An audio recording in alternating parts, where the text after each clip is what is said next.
Socialism is the philosophy of failure, the creed of ignorance, and the gospel of envy. Sir Winston Churchill.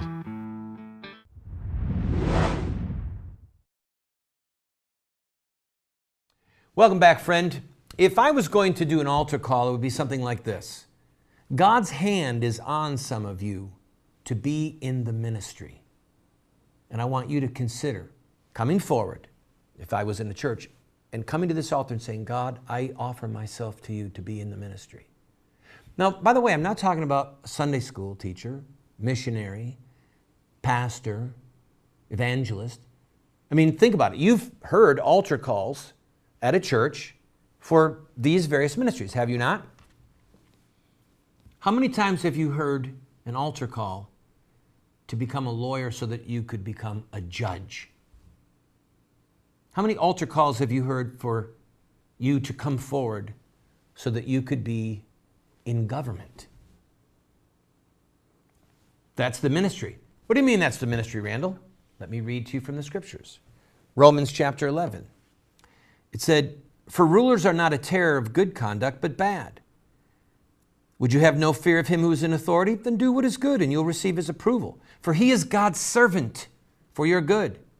But if you do wrong, be afraid, for he does not bear the sword in vain. He is the servant of God to execute his wrath on the wrongdoer."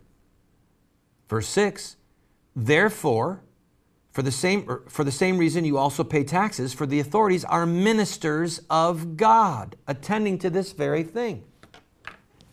They're ministers of God. The King James uses the word ministry more frequently. Because we have abandoned the civil realm is in chaos.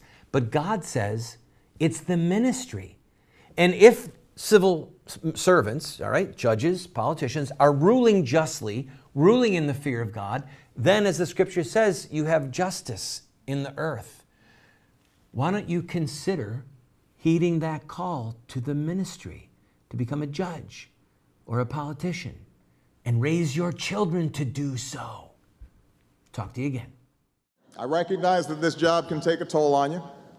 I understand second term, need a burst of new energy, try some new things, and my team and I talked about it. We were willing to try anything, so we borrowed one of Michelle's tricks.